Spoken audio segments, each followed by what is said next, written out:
ಸರ್ವಶಕ್ತನು ಸರ್ವ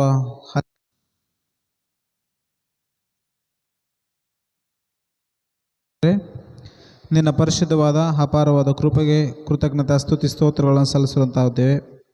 ತಂದೆಯ ದೇವರ ಕರ್ತನೆ, ನಮ್ಮನ್ನು ಬೆಳಗ್ಗೆಯಿಂದ ಇದುವರೆಗೂ ನಮ್ಮ ಸಹಾಯ ಮಾಡಿಕೊಡ್ಬೇಕೆಂದು ನಿನ್ನ ಆತ್ಮ ಸಹಾಯದೊಂದಿಗೆ ಆತ್ಮನ ಒಂದು ತಂದೆಯ ತೀವ್ರತೆಯಿಂದ ನಾವು ಮಾತಾಡಿಕೊಳ್ಳೋಕ್ಕೆ ಸಹಾಯವನ್ನು ಕೊಡಬೇಕೆಂದು ಕೊಡುತ್ತಾ, ತಂದೆ ದೇವರ ಕರ್ತನೆ, ಕೇಳುವಂಥ ನಿನ್ನ ಮಕ್ಕಳು ಕೂಡ ತಂದೆ ಒಳ್ಳೆಯ ರೀತಿಯಲ್ಲಿ ತಂದೆ ಅದನ್ನು ಗ್ರಹಿಸಿಕೊಂಡು ಅರ್ಥ ಮಾಡಿಕೊಂಡು ದೇವರ ತಂದೆ ನಿನ್ನ ಕಡೆಗೆ ತಿರುಗಿಕೊಳ್ಳುವ ಭಾಗ್ಯವನ್ನು ಅವ್ರಿಗೂ ಕೂಡ ದಯಪಾಲಿಸಿಕೊಡ್ಬೇಕೆಂದು ಬೇಡಿಕೊಳ್ತಾ, ನಮ್ಮ ಒಡೆಯನು ರಕ್ಷಕನಾದ ಯೇಸು ಕ್ರಿಸ್ತನ ಹೆಸರಿನಲ್ಲಿ ಬೇಡುತ್ತೇವೆ ತಂದೆಯೇ, ಆಮೆನ್.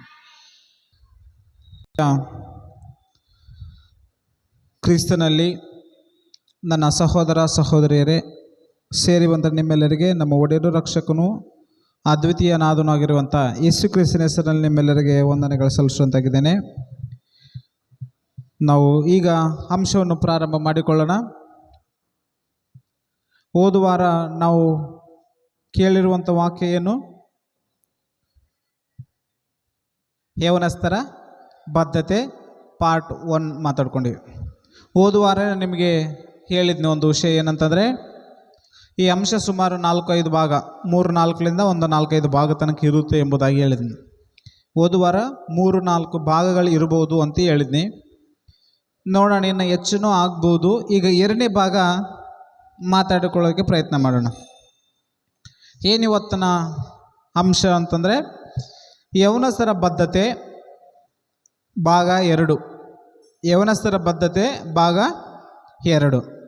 ಮೊದಲನೇ ಭಾಗ ಏನು ಎಂಬುದಾಗಿ ನಾವು ಒಂದು ಸಲ ರೀಕಾಲ್ ಮಾಡ್ಕೊಳ್ಳೋಣ, ಮತ್ತು ಪುನಃ ಅದನ್ನು ಅರ್ಥ ಮಾಡ್ಕೊಳ್ಳೋಕ್ಕೆ ಪ್ರಯತ್ನ ಮಾಡೋಣ. ಪುನಃ ಒಂದು ಸಲ ಜ್ಞಾಪಕ ಮಾಡಿಕೊಂಡು ಈ 2ನೇ ಭಾಗಕ್ಕೆ ನಾವು ಹೋಗೋದಕ್ಕೆ ಪ್ರಯತ್ನ ಮಾಡೋಣ. 1ನೇ ಭಾಗದಲ್ಲಿ ನಾವು ಏನು ನೋಡಿದ್ದೀವಿ ಎಂಬುದಾಗಿ ನೋಡಿದ್ರೆ, ಬಬುಲೋನು ಎಂಬ ಒಂದು ಸಾಮ್ರಾಜ್ಯ ಇದೆ, ಬ್ಯಾಬಿಲೋನಿಯನ್ಸ್ ಎಂಬ ಸಾಮ್ರಾಜ್ಯ ಇದೆ. ಅದಕ್ಕೆ ಅರಸನಾಗಿರುವಂಥ ವ್ಯಕ್ತಿ ಇದ್ದಾನೆ, ಆತನು ನೆಬೂಕದ್ನೆಚ್ಚರನು. ಈತನು ಯೆಹೂದ್ಯರನ್ನು ತನ್ನ ರಾಜ್ಯಕ್ಕೆ ಅಥವಾ ತನ್ನ ದೇಶಕ್ಕೆ ದಾಸರಾಗಿ ಕರ್ಕೊಂಡು ಹೋಗಿದ್ದಾನೆ. ಆ ದಾಸರಾಗಿ ಕರ್ಕೊಂಡು ಹೋಗೋ ಆ ಯುವಕರಲ್ಲಿ ಯಾರ್ಯಾರು ಸುಂದರವಾಗಿರ್ತಾರೋ, ಯಾರ್ಯಾರು ಜ್ಞಾನವಂತರಾಗ್ತಾರೋ, ಬುದ್ಧಿವಂತರಾಗ್ತಾರೋ ಅವರೆಲ್ಲರೂ ತನ್ನ ಸಂಸ್ಥಾನದಲ್ಲಿ ಕೆಲಸ ಮಾಡೋದಕ್ಕೆ ಆಯ್ಕೆ ಮಾಡ್ಕೋಬೇಕೆಂಬುದಾಗಿ ಒಂದು ಆಜ್ಞೆಯನ್ನು ಜಾರಿ ಮಾಡಿರ್ತಾರೆ. ಆ ಆಜ್ಞೆ ಜಾರಿ ಮಾಡಿದ ಮೇಲೆ, ಆ ನೆಬೂಕದ್ನೆಚ್ಚರನ ಆಜ್ಞೆ ಜಾರಿ ಮಾಡಿದ ಮೇಲೆ ಅದರಲ್ಲಿ ಕೆಲವರು ಯಹೂದ್ಯ ಯುವಕರು ಕೂಡ ಇದ್ದಾರೆ ಎಂಬುದಾಗಿ ಬರೆಯಲ್ಪಟ್ಟಿದೆ. ಆ ಯಹೂದ್ಯ ಯುವಕರು ಯಾರು ಅಂದರೆ ಯಾರ್ಯಾರು? ದಾನಿಯೇಲನು, ಹನನ್ಯ, ಮಿಶಾಯೇಲು, ಅಜರ್ಯ ಎಂಬುದಾಗಿ. ದಾನಿಯೇಲನು, ಹನನ್ಯ, ಮಿಶಾಯೇಲು, ಅಜರ್ಯ ಎಂಬ ಈ 4 ಜನ ವ್ಯಕ್ತಿಗಳು ಬಬುಲೋನು ಅರಸನಾಗಿರುವಂಥ ನೆಬೂಕದ್ನೆಚ್ಚರನ ಆಳ್ವಿಕೆಯಲ್ಲಿ ಸಂಸ್ಥಾನದ ಕೆಲಸ ಮಾಡೋಕ್ಕೆ, ಸಂಸ್ಥಾನದ ಆತನ ರಾಜ ಸಂಸ್ಥಾನದಲ್ಲಿ ಕೆಲಸ ಮಾಡೋದಕ್ಕೆ ಆಯ್ಕೆಯಾಗಿರುವಂಥ ಈ ವ್ಯಕ್ತಿಗಳಲ್ಲಿ ಈ ಯುವಕರು ಕೂಡ ಯಾರು ಅಂದರೆ ಈ 4 ಜನ ಯುವಕರಾಗಿದ್ದರು. ಇವರು ತನ್ನ ಕಸ್ದೀಯರ ಭಾಷೆಯನ್ನು ಕಲಿತುಕೊಳ್ಳೋದಕ್ಕೆ ಆಜ್ಞೆ ಮಾಡಿದಾಗ 3 ವರ್ಷಗಳ ಕಾಲ ಆ ಕಸ್ದೀಯ ಭಾಷೆಯನ್ನು ತರಬೇತಿ ಕೊಟ್ಟಾಗ ಆ 3 ವರ್ಷಗಳಲ್ಲಿ ಆ ಭಾಷೆಯಲ್ಲಿ ಒಂದು ಪಾಂಡಿತ್ಯವನ್ನು ಸಂಪಾದನೆ ಮಾಡ್ತಾರೆ. ಆ ಭಾಷೆಯಲ್ಲಿ ಯಾವ ರೀತಿಯಲ್ಲಿ ಪಾಂಡಿತ್ಯವನ್ನು ಸಂಪಾದನೆ ಮಾಡ್ತಾರೆ ಅಂತಂದರೆ, ಆ ದೇಶದಲ್ಲಿ ಸುಮಾರು ವರ್ಷಗಳಿಂದ ಅಥವಾ ಅದೇ ದೇಶದಲ್ಲಿ ಹುಟ್ಟಿ ಅದೇ ದೇಶದಲ್ಲಿ ಬೆಳೆದು ಅದೇ ಭಾಷೆಯನ್ನು ಮಾತಾಡುತ್ತಾ ಅದೇ ಭಾಷೆಯಲ್ಲಿ ಸಂಚಾರ, ಪ್ರತಿ ಒಂದು ವಿಷಯದಲ್ಲಿ ಅದೇ ಭಾಷೆಯಲ್ಲಿ ಮಾತಾಡುವಂಥ ಈ ವ್ಯಕ್ತಿಗಳಿಗೂ ಕೂಡ, ಪಂಡಿತರಿಗೂ ಕೂಡ, ಇವ್ರನ್ನ ಆ ಪಂಡಿತರನ್ನು ಕೂಡ ಮೀರಿಸಿದಂಥ ಜ್ಞಾನವು ಆ ಭಾಷೆದ ವಿಷಯದಲ್ಲಿ ಯಾರಿಗೆ ಬಂದಿದೆ ಎಂಬುದಂದರೆ ನೋಡಿದರೆ ದಾನಿಯೇಲನು, ಹನನ್ಯ, ಮಿಶಾಯೇಲು, ಅಜರ್ಯ ಎಂಬ ಈ ವ್ಯಕ್ತಿಗಳಿಗೆ ಬಂದಿದೆ ಎಂಬುದಾಗಿ ಹೇಳಿದರು. ಇವರಿಗೆ ಊಟದ ವಿಷಯದಲ್ಲಿ ರಾಜನು ಕೊಟ್ಟಿರುವ ಆಜ್ಞೆ ಮೇರೆಗೆ ಊಟ ಕೊಟ್ಟರೆ ನಾವು ನಿಷೇಧ ಮಾಡಿರುವಂಥ ಆಹಾರವನ್ನು ತಿಂದು ನಾವು ಅಶುದ್ಧರಾಗುವುದಿಲ್ಲ ಎಂಬುದನ್ನು ತೀರ್ಪು ಮಾಡಿಕೊಂಡಿದ್ದಾರೆ, ಕಮಿಟ್ಮೆಂಟ್ ಕೊಟ್ಟಿದ್ದಾರೆ. ಹೌದಾ? ನಾವು ಅಶುದ್ಧವಾದಂಥ ಆಹಾರ ಪಾನೀಯಗಳನ್ನು ತಿಂದು ನಮ್ಮನ್ನು ನಾವು ಅಶುದ್ಧ ಮಾಡಿಕೊಳ್ಳುವುದಿಲ್ಲ, ಅಪರಿಶುದ್ಧರಾಗಿ ಮಾಡಿಕೊಳ್ಳುವುದಿಲ್ಲ ಎಂಬುದಾಗಿ ಒಂದು ಕಮಿಟ್ಮೆಂಟ್, ಒಂದು ಬದ್ಧತೆ ಮಾಡಿಕೊಂಡಿದ್ದಾರೆ. ಈ ಬದ್ಧತೆ ಮಾಡಿಕೊಂಡಿದ್ದರಿಂದ ಇವರು ಅವ್ರ ಮಾತಿಗೆ, ಈ ದಾನಿಯೇಲನು, ಹನನ್ಯ, ಮಿಶಾಯೇಲ್, ಅಜರ್ಯ ಮಾತಿಗೆ ಸಂಬಂಧಪಟ್ಟು ಗೌರ್ಮೆಂಟ್ ಅಫೀಷಿಯಲ್ಸ್, ಬಬುಲೋನ್ನ ಅರಸನ ಅಫೀಷಿಯಲ್ ಏನಂತಾರೆ, ಈ ಮಾತಿಗೆ ಅಂಗೀಕರಿಸಿ ಅವರನ್ನು ಒಪ್ಪಿಕೊಂತಾನೆ. ಒಪ್ಪಿಕೊಂಡ ಮೇಲೆ 3 ವರ್ಷಗಳ ಕಾಲ ಇವರಿಗೆ ಕಸ್ದೀಯರ ಭಾಷೆ, ಬೆಬಲೋನಿಯನ್ ಭಾಷೆ ಕಲಿಸಿಕೊಡ್ತಾರೆ. ಕಲಿಸಿಕೊಟ್ಟಾಗ ಇವರ ನಡವಳಿಕೆ ಯಾವ ರೀತಿಯಲ್ಲಿದೆ ಎಂಬುದಾಗಿ ಮತ್ತೊಂದ್ಸಲ ರೀಕಾಲ್ ಮಾಡಿಕೊಳ್ಳೋಣ. 1ನೇ ಅಧ್ಯಾಯ 19ರಿಂದ ಓದಿಕೊಳ್ಳೋಣ. 1ನೇ ಅಧ್ಯಾಯ ದಾನಿಯೇಲನ ಬರೆದ ಗ್ರಂಥ, ಪ್ರವಾದಿಯಾಗಿರುವಂಥ ದಾನಿಯೇಲನ ಬರೆದ ಗ್ರಂಥ 1ನೇ ಅಧ್ಯಾಯ 19ನೇ ವಚನ ಓದಿಕೊಳ್ಳೋಣ. ರಾಜನು ಅವರ ಸಂಗಡ ಮಾತನಾಡುವಾಗ ಆ ಸಮಸ್ತ ಯುವಕರಲ್ಲಿ ದಾನಿಯೇಲು, ಹನನ್ಯ, ಮಿಶಾಯೇಲು, ಹಜೇರಿಯ ಇವರ ಹಾಗೆ ಯಾರೂ ಕಂಡು ಬರಲಿಲ್ಲ ಎಂಬುದಾಗಿ ಬರೆಯಲ್ಪಟ್ಟಿದೆ. ನೆಕ್ಸ್ಟ್, ಆದ ಕಾರಣ ಅವರು ರಾಜನ ಸನ್ನಿಧಿ ಸೇವಕರಾದರು. ಬಳಿಕ ರಾಜನು ಶಾಸ್ತ್ರೀಯ ವಿದ್ಯೆಯ ಸರ್ವ ವಿಷಯಗಳನ್ನೇ ಅವರನ್ನು ವಿಚಾರ ಮಾಡಲು ಅವನು ಪೂರ್ಣ ರಾಜ್ಯದಲ್ಲಿನ ಎಲ್ಲ ಜೋಯಿಸರಿಗಿಂತಲೂ ಮಂತ್ರಿವಾದಿಗಳಿಗಿಂತಲೂ 10ರಷ್ಟು ನಿಪುಣರಾಗಿ ಕಂಡು ಬಂದರು ಎಂಬುದು ಬರೆಯಲ್ಪಟ್ಟಿದೆ. ಈ ದೇಶದಲ್ಲಿ ಹಾಗೆ ಇವರಿಗಿಂತ ಮೊದಲೇ ಹುಟ್ಟಿದವರು, ಆ ದೇಶದ ಭಾಷೆಯಲ್ಲಿ ಪಂಡಿತರು, ಜೋಯಿಸರು, ಮಂತ್ರಿಗಳು ಇದ್ದರೂ ಕೂಡ ಇವರು ಬಂದಿರುವಂಥ ನಾಲೆಡ್ಜ್, ಇವರು ಬಂದಿರುವಂಥ ಜ್ಞಾನ ಆ ದೇಶದ ಪಂಡಿತರಿಗೂ ಯಾರಿಗೂ ಇಲ್ಲ. ಅಷ್ಟು ದೊಡ್ಡ ಜ್ಞಾನವನ್ನು ಸಂಪಾದನೆ ಮಾಡಿದರೆ ಈ 4 ಜನ ಯುವಕರು. ರೈಟಾ? ಜ್ಞಾನ ಸಂಪಾದನೆ ಮಾಡೋದಕ್ಕೆ ಕಾರಣಗಳು ಏನು ಎಂಬುದಾಗಿ ನಾವು ನಿನ್ನೆ ಹೋದ ವಾರ ನೋಡಿಕೊಂಡಿವಿ. ಏನು? ಅವರು ದೇವರ ವಿಷಯದಲ್ಲಿ ಬದ್ಧತೆ ಮಾಡಿಕೊಂಡಿದ್ದಾರೆ, ನಿಬಂಧನೆ ಮಾಡಿಕೊಂಡಿದ್ದಾರೆ, ಕಮಿಟ್ಮೆಂಟ್ ಕೊಟ್ಟಿದ್ದಾರೆ, ದೇವರಲ್ಲಿ ವಿಶ್ವಾಸ ಬಿಟ್ಟಿದ್ದರಿಂದ ದೇವರು ಅವರನ್ನು ಮೇಲಕ್ಕೆತ್ತಿದ್ದಾನೆ ಎಂಬುದಾಗಿ ಹೋದ ವಾರ ನೋಡಿಕೊಂಡು. ಈಗ 2ನೇ ಭಾಗದಲ್ಲಿ ಏನು ನೋಡೋಣ? ಈ 2ನೇ ಭಾಗದಲ್ಲಿ ಈ ಯುವಕರ ಬಗ್ಗೆ ನಾವು ಏನು ನೋಡೋಣ ಎಂಬುದಾಗಿ ನಾವು ನೋಡಿಕೊಂಡ್ರೆ, 2ನೇ ಅಧ್ಯಾಯ 1ನೇ ವಚನ, ಪ್ರವಾದನೆ ಆಗಿರುವಂಥ ದಾನಿಯೇಲನ ಬರೆದ ಗ್ರಂಥ 2ನೇ ಅಧ್ಯಾಯ 1ನೇ ವಚನದಲ್ಲಿ ಈ ರೀತಿಯಲ್ಲಿ ಇರ್ತದೆ. ರೈಟ್, ಇದೆಲ್ಲ ಓದೋದಕ್ಕೆ ಒಂದು ಸಮಯವಾಗುತ್ತೆ. ನಾನೇ ಒಂದು ಕ್ಲುಪ್ತವಾಗಿ ನಿಮಗೆ ವಿವರಣೆ ಮಾಡೋದಕ್ಕೆ ಇಷ್ಟಪಡ್ತೀನಿ. ಏನು ಅಂತಂದರೆ, ಈತನು ಯಹೂದ್ಯರನ್ನ ಸೆರೆಗೆ ಕರ್ಕೊಂಡು ಹೋದ್ಮೇಲೆ ಇವರಿಗೆ ಈ ಯಹೂದ್ಯರನ್ನ ಸೆರೆಗೆ ಕರ್ಕೊಂಡು ಹೋದ್ಮೇಲೆ ಈ ಅರಸನಾಗಿರುವಂಥ ನೆಬೂಕದ್ನೆಚ್ಚರನಿಗೆ ಒಂದು ಕನಸು ಬರುತ್ತೆ. ರೈಟಾ? ಕನಸು ಬರುತ್ತೆ. ಕನಸು ಬಂದಾಗ ವಿಚಿತ್ರ ಏನಂತಂದರೆ, ಕನಸು ಬಿದ್ದಿರುವಂಥ ಈ ಕನಸನ್ನು ಮರ್ತೋಗಿದ್ದಾನೆ. ಅರ್ಥ ಆಯ್ತಾ? ನೆಬೂಕದ್ನೆಚ್ಚರನಿಗೆ ಒಂದು ವಿಚಿತ್ರವಾದಂಥ ಕನಸು ಬಿದ್ದಿದೆ. ಒಂದು ವಿಚಿತ್ರವಾದಂಥ ಕನಸು ಬಿದ್ದಿದೆ. ಆ ಕನಸು ಬಿದ್ದರೆ ಬೆಳಗಾಗೋಷ್ಟರೊಳಗೆ ಆ ಕನಸು ಏನು ಎಂಬುದಾಗಿ ಮರ್ತೋಗ್ಬಿಟ್ಟಿದ್ದಾನೆ. ಈತನ ಮನಸ್ಸಿನಲ್ಲೇ ಗೊಂದಲ, ಚಂಚಲ, ಒಂಥರ ಫ್ರಸ್ಟ್ರೇಷನ್, ಒಂದು ಭಯಂಕರವಾದಂಥ ಕೋಪ, ಈ ರೀತಿಯಲ್ಲಿ ತನ್ನ ಸ್ಥಿತಿ ಏನಾಗುತ್ತದೆ, ಅಧೋಗತಿ ಆಗಿರುವ ಸಂದರ್ಭದಲ್ಲಿ ಏನಾಗುತ್ತೆ ಅಂತಂದರೆ, ಒಂದು ಆಜ್ಞೆ ಜಾರಿ ಮಾಡ್ತಾನೆ ನೆಬೂಕದ್ನೆಚ್ಚರನು. ಏನಂತ ಎಂಬುದಾಗಿ ಹೇಳಿದ್ರೆ, ನನಗೆ ರಾತ್ರಿಯಲ್ಲಿ ಒಂದು ಕನಸು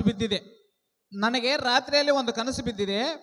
ಆ ಕನಸೇನೋ, ಅದರ ಅರ್ಥ ಏನು, ಅದರ ಭಾವನೆ ಏನು, ತಾತ್ಪರ್ಯವೇನೋ ನನಗೆ ತಿಳಿಸ್ಬೇಕು ಎಂಬುದಾಗಿ ಆಜ್ಞೆ ಕೊಡ್ತಾನೆ. ಕೊಟ್ಟಾಗ ಯಾರನ್ನ ಕರಿತೇನೆ 2ನೇ ವಚನದಿಂದ ಓದೋಣ. ಮೊದಲಿನಿಂದ ನಾವು ಓದ್ಕೊಳ್ಳೋಣ, ಸ್ಪೀಡಾಗಿ ಓದೋಣ. ನೆಬೂಕದ್ನೆಚ್ಚರನು ತನ್ನ ಆಳ್ವಿಕೆಯ 2ನೇ ವರ್ಷದಲ್ಲಿ ಕನಸು ಕಂಡು ತತ್ತರಗೊಂಡನು. ಅವನಿಗೆ ನಿದ್ರೆ ತಪ್ಪಿತು. ಆಗ ರಾಜನು ತನ್ನ ಕನಸುಗಳ ಅಭಿಪ್ರಾಯವನ್ನು ತಿಳಿಸಲಿಲ್ಲೆಂದು ಜೋಯಿಸರನ್ನು, ಮಂತ್ರವಾದಿಗಳನ್ನು, ಮಾಟಗಾರರನ್ನು, ಪಂಡಿತರನ್ನು ಕರೆಯಿಸಲು ಅವರು ಸನ್ನಿಧಿಗೆ ಬಂದು ರಾಜನ ಮುಂದೆ ನಿಂತುಕೊಂಡರು. 3ನೇ ವಚನ, ರಾಜನು ಅವರಿಗೆ, ನಾನು ಕನಸು ಕಂಡೆನು, ಅದರ ಅರ್ಥವೇನು ಎಂದು ನನ್ನ ಮನಸ್ಸು ತತ್ತರಗೊಂಡಿದೆ ಎಂಬುದಾಗಿ ಹೇಳಲು 4ನೇ ವಚನದಲ್ಲಿ ಏನಂತಾರೆ ನೋಡಿ ಆ ಪಂಡಿತರು ಅರಾಮಯ ಭಾಷೆಯಲ್ಲಿ ರಾಜನಿಗೆ ಅರಸನೇ, ಚಿರಂಜೀವಿಯಾಗಿರು, ಆ ಕನಸನ್ನು ನಿನ್ನ ದಾಸರಿಗೆ ಹೇಳು, ಅದರ ತಾತ್ಪರ್ಯವು ತಿಳಿಸುವೆವು ಎಂದು ಆರೈಕೆ ಮಾಡಿಕೊಂಡ್ರು. ಏನಾಗುತ್ತೆ ಅಂತಂದರೆ ಕೇಳಲ್ಲರು.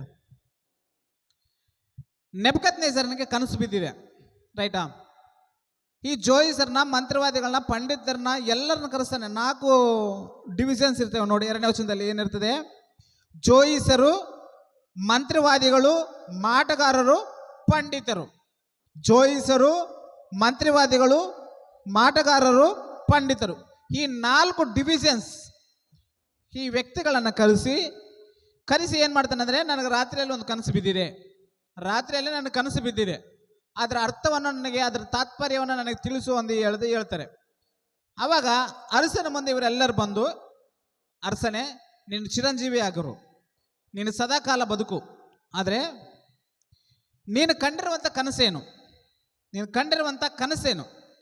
ಆ ಕನಸು ಹೇಳು, ಅದರ ಉದ್ದೇಶ, ಅದರ ತಾತ್ಪರ್ಯ, ಅದರ ಅರ್ಥ ನಾವು ಹೇಳ್ತೀವಿ ಎಂಬುದಾಗಿ ಹೇಳ್ತಾನೆ.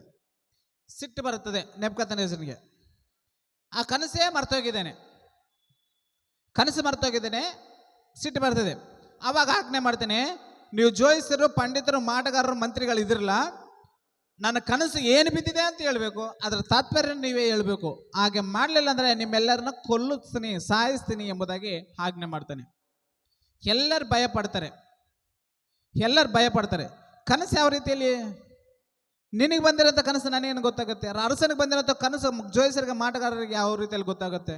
ಆದರೆ ಆಜ್ಞೆ ಮಾಡ್ತಾನೆ, ಏನಂತ, ನೀನು ಕಂಡಿರುವಂಥ ಕನಸು ಹೇಳು, ನಾವು ಅರ್ಥ ಹೇಳ್ತೀವಿ ಅಂತ ಜೋಯಿಸರು ಹೇಳ್ತಾರೆ. ಆದರೆ ಅರಸನ ಏನಂತ ಆಜ್ಞೆ ಮಾಡ್ತಾನೆ ಅಂದರೆ, ನಾನು ಆ ಕನಸು ಮರ್ತೋಗಿದ್ದೇನೆ, ಕನಸು ಹೇಳ್ಬೇಕು ನೀವು, ಅದರ ಭಾವಾರ್ಥ, ತಾತ್ಪರ್ಯ ಕೂಡ ನನಗೆ ಹೇಳ್ಬೇಕು ಎಂಬುದಾಗಿ ಹೇಳಿದಾಗ 5ನೇ ವಚನದಲ್ಲಿ ಏನಾಗುತ್ತೆ ನೋಡಿ. 5ನೇ ವಚನ, ಆಗ ರಾಜನು ಪಂಡಿತರಿಗೆ ಪ್ರತ್ಯುತ್ತರವಾಗಿ, ನನ್ನ ಮಾತು ಖಂಡಿತ, ನೀವೇ ಆ ಕನಸನ್ನು, ಅದರ ಅಭಿಪ್ರಾಯವನ್ನು ನನಗೆ ತಿಳಿಸದಿದ್ದರೆ ನಿಮ್ಮನ್ನು ಚೂರು ಚೂರಾಗಿ ಕಡಿಸುವೆನು. ಏನಾಗುತ್ತೆ, ಒಂದು ವೇಳೆ ನೀವು ಆ ಕನಸು, ಅದರ ತಾತ್ಪರ್ಯ, ಅದರ ಅಭಿಪ್ರಾಯ ನನಗೆ ಹೇಳಲಿಲ್ಲ ಅಂದರೆ ನಿಮ್ಮನ್ನು ಚೂರು ಚೂರಾಗಿ ಸಾಯಿಸ್ತೀನಿ, ಕಟ್ ಮಾಡಿಸ್ತೀನಿ ಎಂಬುದಾಗಿ ಹೇಳ್ತೇನೆ. ನೆಕ್ಸ್ಟ್, ನಿಮ್ಮ ಮನೆಗಳನ್ನು ತಿಪ್ಪೆಯನ್ನಾಗಿ ಮಾಡಿಸಿ ಬಿಡುವೆನು. ನೀವು ಆ ಕನಸನ್ನು, ಅದರ ಅಭಿಪ್ರಾಯವನ್ನು ತಿಳಿಸಿದರೆ ನನ್ನಿಂದ ನಿಮಗೆ ದಾನ ಬಹುಮಾನಗಳು, ವಿಶೇಷ ಸನ್ಮಾನಗಳು ಲಭಿಸುವವು. ರೈಟಾ?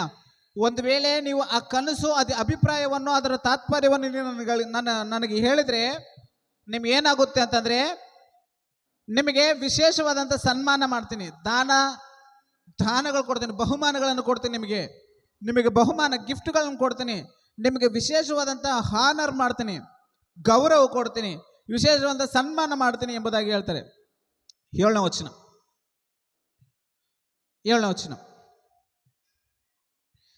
ರಾಜನು ತನ್ನ ದಾಸರಿಗೆ ಕನಸನ್ನು ತಿಳಿಸೋಣವಾಗಲಿ, ನಾವು ಅದರ ತಾತ್ಪರ್ಯವನ್ನು ವಿವರಿಸುವೆನು ಎಂಬ ಉತ್ತರವನ್ನು ಪುನಃ ಕೊಟ್ಟರು. ಮತ್ತೇನಂತಾನೆ, ಮತ್ತೆ ಈ ಜೋಯಿಸರು ಏನು ಹೇಳ್ತಾನೆ, ನೀನು ಕನಸು ಹೇಳು, ಅದರ ತಾತ್ಪರ್ಯ, ಅದರ ಉದ್ದೇಶ, ಅದರ ಅರ್ಥ ನಾವು ಹೇಳ್ತೀವಿ, ನೀನು ಕನಸು ಹೇಳು ಅಂತ ಹೇಳಿದಾಗ ಆವಾಗ ಮತ್ತೆ ಉಗ್ರ ರೂಪನಾಗಿ ಒಂದು ಭಯಂಕರವಾದಂಥ ಆಜ್ಞೆ ಕೊಡ್ತಾನೆ 8ನೇ ವಚನದಲ್ಲಿ. ಅದಕ್ಕೆ ರಾಜನು, ನೀವು ಆ ಕನಸನ್ನು ನನಗೆ ತಿಳಿಸದಿದ್ದರೆ ಮರಣದಂಡನೆಯ ನೇಮವೇ ನಿಮ್ಮ ಗತಿಯಾಗುವುದು ಎಂಬ ನನ್ನ ಮಾತು ಖಂಡಿತವೆಂದು ನೀವು ತಿಳಿದುಕೊಂಡು ಕಾಲಹರಣ ಮಾಡುತ್ತಿದ್ದೀರಿ. ನಾನು ಹೇಳಿದ್ರು ಕೂಡ ನನ್ನ ಮಾತು ಕೇಳ್ತಾ ಇದ್ದಿಲ್ಲ. ನೀವು ಆ ಕನಸಿನ ಅರ್ಥ ಹೇಳಲಿಲ್ಲ ಅಂದರೆ ನಿಮ್ಮನ್ನು ಕಂಪಲ್ಸರಿ ಸಾಯಿಸಿಬಿಡ್ತೀನಿ ಎಂಬುದಾಗಿ ಹೇಳ್ತಾನೆ. ಎಲ್ಲರಿಗೂ ಭಯ ಸ್ಟಾರ್ಟ್ ಆಗುತ್ತೆ. ಯಾರು ಜೋಯಿಸರು, ಪಂಡಿತರು, ಮಾಟಗಾರರು, ಮಂತ್ರಿಗಳು 4 ಡಿವಿಷನ್ಗಳು ಬಂದು ಯಾರು ಕೂಡ ಅದರ ಭಾವಾರ್ಥವನ್ನು, ಅದರ ಕನಸನ್ನು ಹೇಳೋದಕ್ಕೆ ಯಾರು ಕೈಯಲ್ಲಾಗಲ್ಲ. ಏನು 10ನೇ ವಚನ ನೋಡೋಣ. 10ನೇ ವಚನ, ಆಗ ಆ ಪಂಡಿತರು ರಾಜನ ಮುಂದೆ ರಾಜನು ಕೇಳಿದ ಸಂಗತಿಗಳನ್ನು ತಿಳಿಸಬಲ್ಲವನು ಲೋಕದಲ್ಲಿ ಯಾವನೂ ಇಲ್ಲ. ಎಷ್ಟೇ ಬಲಿಷ್ಠನು, ಎಷ್ಟೇ ಪ್ರಬಲನಾದ ಯಾವ ಅರಸನು ಜೋಯಿಸರನ್ನಾಗಲಿ, ಮಾಟಗಾರನಾಗಲಿ, ಪಂಡಿತರಾಗಲಿ ಇಂಥ ಸಂಗತಿಗಳನ್ನು ಎಂದೂ ಕೇಳಲಿಲ್ಲ ಎಂಬುದಾಗಿ ಹೇಳ್ತಾರೆ. ಈ ಜೋಯಿಸರು ಏನು ಹೇಳ್ತಾರೆ ಅಂದರೆ, ಕನಸು ಯಾರಾದ್ರೂ ಹೇಳಿದ್ರೆ ಅರ್ಥ ಹೇಳೋದಕ್ಕೆ ಪ್ರಯತ್ನ ಮಾಡ್ಬೋದು. ಕನಸು ಹೇಳು, ಅರ್ಥ ಹೇಳು ಅಂತ ಹೇಳ್ತೀಯ, ಇಂಥ ಮಾತು ನಾವು ಎಲ್ಲೂ ಕೇಳೇ ಇಲ್ಲ. ಮನುಷ್ಯನಿಗಿದು ಅಸಾಧ್ಯ, ಇದು ಮನುಷ್ಯನಿಗೆ ಅಸಾಧ್ಯ, ಯಾರ ಕೈಯಲ್ಲಾಗಲ್ಲ. ಅವನು ಎಷ್ಟೇ ಬಲಿಷ್ಠನಾಗಲಿ, ಎಷ್ಟೇ ಶೂರನಾಗಲಿ, ಎಷ್ಟೇ ಜ್ಞಾನವಂತನಾಗಲಿ ಅವನ ಕೈಯಲ್ಲಿ ಆಗಲ್ಲ ಎಂಬುದಾಗಿ ಪಂಡಿತರು ಹೇಳ್ತಾರೆ. 11ನೇ ವಚನ, ರಾಜನು ಕೇಳುವ ಸಂಗತಿ ಅತಿ ಕಷ್ಟವಾದದ್ದು. ನೀನು ಕೇಳಿರುವಂತ ಮಾತು ಅತಿ ಕಷ್ಟವಾದಂಥದ್ದು. ಯಾಕೆಂತಂದ್ರೆ ಮನುಷ್ಯನ ಜ್ಞಾನದಿಂದ ಒಬ್ಬ ಮನುಷ್ಯನ ರಾತ್ರಿಯಲ್ಲಿ ಏನು ಕನಸು ಕಂಡನು ಎಂಬುದನ್ನು ಅರ್ಥ ಮಾಡಿಕೊಳ್ಳೋದಕ್ಕೆ ಆಗಲ್ಲ, ಅದು ಕಷ್ಟವಾದದ್ದು. ಅದು 11ನೇ ವಚನ, ರಾಜನ ಕೇಳುವ ಸಂಗತಿಯು ಅತಿ ಕಷ್ಟವಾದದ್ದು, ನರಜನ್ಮದವರ ಮಧ್ಯೆ ವಾಸಿಸಿದ ದೇವರುಗಳೇ ಹೊರತು ಇನ್ಯಾರು ರಾಜನ ಸಮ್ಮುಖದಲ್ಲಿ ತಿಳಿಸಲಾರರು. ಒಂದು ವೇಳೆ ಅರಸನೇ ನೀನು ಕಂಡಿರುವಂತಹ ಕನಸು ನಿನಗೆ ಅರ್ಥ ಹೇಳ್ಬೇಕಂದ್ರೆ ಮನುಷ್ಯ ಜನ್ಮದಲ್ಲಿ ಹುಟ್ಟಿರುವಂತ ದೇವರೇ ಹೇಳ್ಬೇಕಂತ ಹೊರತು ಮನುಷ್ಯನ ನರಜನ್ಮನ ಯಾರು ಹೇಳಕ್ಕೆ ಸಾಧ್ಯವಾಗಲ್ಲ ಎಂಬುದಾಗಿ ಜೋಯಿಸರು ಪಂಡಿತರು ಮಾತು ಹೇಳ್ತಾರೆ. ಅರ್ಥ ಆಯ್ತು ಪ್ರಿಯರೇ? ಈ ಜೋಯಿಸರು ಪಂಡಿತರು ಮನುಷ್ಯರಲ್ಲಿ ದೇವರೇ ಬಂದು ನಿನಗೆ ಹೇಳ್ಬೇಕು ಹೊರತು ಮನುಷ್ಯರಲ್ಲಿ ಅಂತ ಜ್ಞಾನ ಯಾರಿಗೂ ಇಲ್ಲ. ಅವನು ಎಷ್ಟೇ ಬಲಿಷ್ಠನಾಗ್ಲಿ, ಎಷ್ಟೇ ಜ್ಞಾನವಂತನಾಗ್ಲಿ, ಎಷ್ಟೇ ಬುದ್ಧಿವಂತನಾಗ್ಲಿ, ಶಕ್ತಿವಂತನಾಗ್ಲಿ, ಅವನಿಗೆ ಒಬ್ಬ ಮನುಷ್ಯನ ಕಂಡಿರುವಂತ ಕನಸನ್ನು ವಿವರಣೆ ಮಾಡಕ್ಕೆ ಹೇಳೋದಿಲ್ಲ ಎಂಬುದಾಗಿ ಹೇಳ್ತಾನೆ. 11ನೇ ವಚನ ಮತ್ತೊಂದು ಹೇಳೋದನ್ನ, ರಾಜನು ಕೇಳುವ ಸಂಗತಿಯು ಅತಿ ಕಷ್ಟವಾದದ್ದು, ನರಜನ್ಮದವರ ಮಧ್ಯೆ ವಾಸಿಸಿದ ದೇವರುಗಳೇ ಹೊರತು ಇನ್ಯಾರು ರಾಜನ ಸಮ್ಮುಖದಲ್ಲಿ ತಿಳಿಸಲಾರರು ಎಂದು ಉತ್ತರ ಕೊಟ್ಟನು. ಆವಾಗ ನೆಕ್ಸ್ಟ್ ಏನಾಗುತ್ತೆ 12ನೇ ವಚನ, ಇದನ್ನು ಕೇಳಿದ ರಾಜನು ಉಗ್ರ ರೂಪವುಳ್ಳಾಗಿ ಬಾಬೆಲ ಸಕಲ ವಿದ್ವಾಂಸರನ್ನು ಕೊಲ್ಲಬೇಕೆಂದು ಆಜ್ಞಾಪಿಸಿದನು.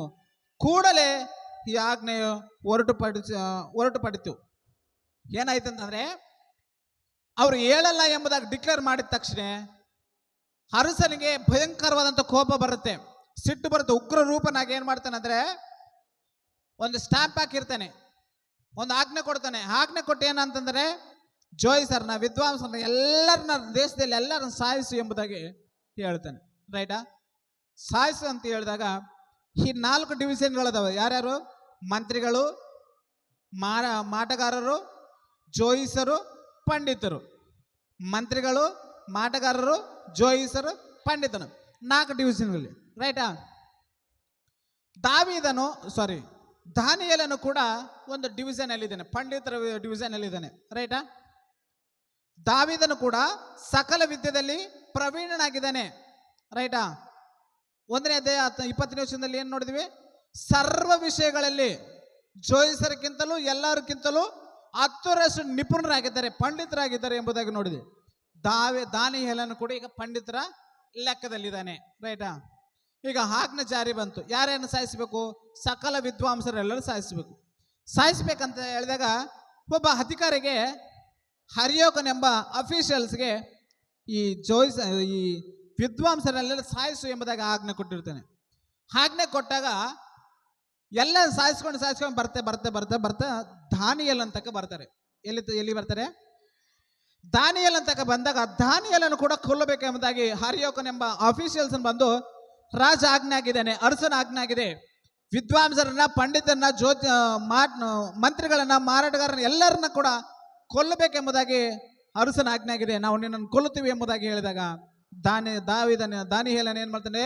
ಮೃದುವಾದಂಥ ಮಾತುಗಳನ್ನು ನಿಲ್ಲಿಸಿ, ದಯಮಾಡಿ ನನ್ನ ಮಾತುಗಳನ್ನು ಕೇಳು, ದಯಮಾಡಿ ನನ್ನ ಮಾತುಗಳನ್ನು ಕೇಳು, ನನಗೊಂದು ಸ್ವಲ್ಪ ಸಮಯವನ್ನು ಕೊಡು ಎಂಬುದಾಗಿ ಕೇಳ್ತೇನೆ. ನೋಡಿ 13ನೇ ವಚನ, ಕೂಡಲೇ ಆಜ್ಞೆ ಹೊರಟುಪಡಿತು, ವಿದ್ವಾಂಸರು ಪ್ರಾಣಾಪಾಯಕ್ಕೆ ಗುರಿಯಾದರು. ದಾನಿಯೇಲನು ಅವರ ಸ್ನೇಹಿತರು ಕೊಲ್ಲುವುದಕ್ಕೆ ಹುಡುಕಿದರು. ಯಾರ್ಯಾರನ್ನ ಕೊಲ್ಲಬೇಕೆಂಬುದಾಗಿ?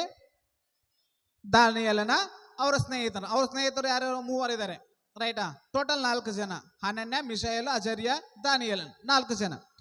ಈ ದಾನಿಯೇಲನು ಸಿಕ್ಕಿದ್ದಾನೆ ಇವ್ರ ಕೈಗೆ. ಯಾರಿಗೆ? ಹರಿಯೋಕನೆಂಬ ವ್ಯಕ್ತಿಗೆ ಸಿಕ್ಕಾಗ ಈತನ ಕೊಲ್ಲಕ್ಕೆ ಬಂದಿರುವಂತ ಈ ಅಫಿಷಿಯಲ್ಸ್ ಏನಂತಾನೆ, ಎಲ್ಲರನ್ನ ಆಲ್ರೆಡಿ ಸಾಯಿಸಿದೀವಿ, ವಿದ್ವಾಂಸರು ಪ್ರಾಣಾಪಾಯಕ್ಕೆ ಗುರಿಯಾದರು, ಆಲ್ರೆಡಿ ಅವರು ಸತ್ತೋದ್ರು, ಈಗ ಉಳಿದಿದ್ದವರು ನೀವೇ, ನಿಮ್ಮನ್ನು ಕೊಲ್ಲಬೇಕೆಂಬುದಾಗಿ ದಾನಿಯೇಲನ ತನಕ ಬಂದಿದ್ದಾರೆ. ದಾನಿಯೇಲನ ತನಕ ಬಂದಾಗ ಏನಾಗುತ್ತೆ ನೋಡೋಣ. 14ನೇ ವಚನ,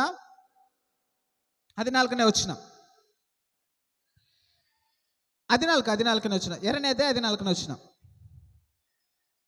ರಾಜನ ಮೈಗಾವಲಿನವರು ದಳವಾಯಿಯಾದ ಅರಿಯೋಕನು ಬಾಬೆಲ ವಿದ್ವಾಂಸರನ್ನ ಸಂಹಾರಕ್ಕೆ ಹೊರಟಾಗ ದಾನಿಯೇಲನು ಬುದ್ಧಿ ವಿವೇಕಗಳಿಂದ ಅವರ ಸಂಗಡ ಮಾತಾಡಿ, ಯಾವುದರಿಂದ? ಬುದ್ಧಿ ವಿವೇಕಗಳಿಂದ ಅವರ ಜೊತೆಗೆ ಮಾತಾಡಿ ಕೇಳ್ತಾನೆ, ಯಾಕೆ ಸಾಯಿಸ್ತಾ ಇದ್ದೀರಾ? ಹರಿಯೋಕನೇ, ಅಫಿಷಿಯಲ್ಸೇ, ಸರ್ ಯಾಕೆ ಸಾಯಿಸ್ತಾ ಇದ್ದೀರಾ? ಸಾಯಿಸೋದಕ್ಕೆ ಒಂದು ಕಾರಣಗಳೇನು ಹೇಳಿ ಎಂಬುದಾಗಿ ಹೇಳಿದ್ರೆ ಈ ಚರಿತ್ರೆಯನ್ನು ಹೇಳ್ತಾನೆ. ಅರಸನು ಕನಸು ಕಂಡಿದ್ದಾನೆ, ಯಾರು ಹೇಳಲ್ಲ. ಆ ಕನಸಿನ ಭಾವಾರ್ಥವನ್ನು ಯಾರು ಹೇಳಿಲ್ಲ. ಅದಕ್ಕೆ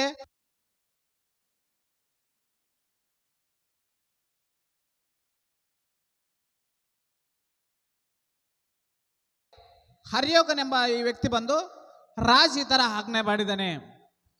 ರಾಜರು ಕನಸು ಕಂಡ್ರೆ ಆ ಕನಸನ್ನ ಅರ್ಥ ಯಾರು ಹೇಳ್ತಾ ಇಲ್ಲ. ಅದಕ್ಕೆ ರಾಜ ಆಜ್ಞೆ ಆಗಿದೆ, ಎಲ್ಲರೂ ವಿದ್ವಾಂಸರನ್ನ, ಪಂಡಿತರನ್ನ, ಜೋಯಿಸರನ್ನ, ಮಾರಾಟಗಾರರ, ಮಂತ್ರಿಗಳನ್ನ ಎಲ್ಲರೂ ಸಾಯಿಸಿರಿ ಎಂಬುದಾಗಿ ರಾಜ ಆಜ್ಞೆ ಆಗಿದೆ. ನಿಮ್ಮನ್ನು ಕೂಡ ಸಾಯಿಸ್ತೀನಿ, ಸಾಯಿಸಕ್ಕೆ ಬಂದೀನಿ ಎಂಬುದಾಗಿ ಹೇಳಿದಾಗ ದಾನಿಯೇಲನು ಬುದ್ಧಿ ವಿವೇಕಗಳಿಂದ ಆತನ ಜೊತೆ ಮಾತನಾಡಿ, ಕೇಳಿ ಎಲ್ಲರೂ, ದಾನಿಯೇಲನು ಬುದ್ಧಿ ವಿವೇಕಗಳಿಂದ ಆತನ ಜೊತೆ ಮಾತನಾಡಿ, ಸರ್ ನಮಗೆ ಸ್ವಲ್ಪ ಸಮಯವನ್ನು ಕೊಡಿ, ರಾಜನು ಯಾವ ರೀತಿ ಏನು ಕನಸು ಕಂಡಿದ್ದಾನೋ ನಾನು ಹೇಳ್ತೀನಿ, ನನಗೆ ಸ್ವಲ್ಪ ಸಮಯ ಕೊಡಿ ಎಂಬುದಾಗಿ ಕೇಳ್ಕೊಳ್ತಾನೆ. ನೋಡೋಣ ಮಾತು 15ನೇ ವಚನ. ಈ ರಾಜಾಜ್ಞೆ ಯಾಕೆ ಇಷ್ಟು ತೀಕ್ಷ್ಣ ಎಂದು ಕೇಳಲು ಹರಿಯೋಕನು ನಡೆದ ಸಂಗತಿಗಳನ್ನು ದಾನಿಯೇಲನಿಗೆ ತಿಳಿಸಿದನು. 16ನೇ ವಚನ. ಆಮೇಲೆ ದಾನಿಯೇಲನು ಅರಮನೆಗೆ ಸೇರಿ, ನನಗೆ ಸಮಯವನ್ನು ಕೊಟ್ಟರೆ ನಾನು ಆ ಕನಸಿನ ಅರ್ಥವನ್ನು ರಾಜನಿಗೆ ವಿವರಿಸುವೆನು ಎಂದು ಅರಿಕೆ ಮಾಡಿಕೊಂಡನು. ನನಗೆ ಸ್ವಲ್ಪ ಸಮಯವನ್ನು ಕೊಡಿ, ನಾನು ಆ ಕನಸಿನ ಅರ್ಥ ಹೇಳ್ತೀನಿ ಎಂಬುದಾಗಿ ಹೇಳ್ತಾನೆ. ರೈಟಾ? ರೈಟ್. ಅರಿಯೋಕನು ಏನು ಮಾಡ್ತಾನೆ, ಸ್ವಲ್ಪ ಸಮಯವನ್ನು ಕೊಡ್ತಾನೆ. ರೈಟ್. ನೀನು ಆ ಕನಸಿನ ಅರ್ಥ ಹೇಳ್ತೀಯಾ, ಆ ಕನಸಿನ ಅರ್ಥ ಹೇಳ್ತೀಯಾ, ನಿನಗೆ ಸಮಯ ಕೊಡ್ತೀನಿ, ಅನೇಕ ಜನರ ವಿದ್ವಾಂಸರ ಪ್ರಾಣಗಳನ್ನು ಉಳಿಸು, ನಿನಗೆ ಒಂದು ಅವಕಾಶ ಕೊಡ್ತೀನಿ, ನೀನು ಹೋಗಿ ಆ ರಾಜನ ಕಂಡಿರುವಂತಹ ಕನಸು ವಿವರಣೆ ಮಾಡಿದರೆ ಆತ ನಿನಗೆ ವಿಶೇಷವಾದ ಸನ್ಮಾನ ಕೊಡ್ತೀನಿ ಎಂಬುದಾಗಿ ಹೇಳಿದ್ದಾನೆ ಎಂಬುದಾಗಿ ಹೇಳ್ತಾರೆ. ರೈಟ್. ಈ ಮಾತುಗಳನ್ನು ಕೇಳಿ ತನ್ನ ಮನೆಗೆ ಹೋಗ್ತಾನೆ. ದಾನಿಯೇಲನು ತನ್ನ ಮನೆಗೆ ಹೋಗ್ತಾನೆ.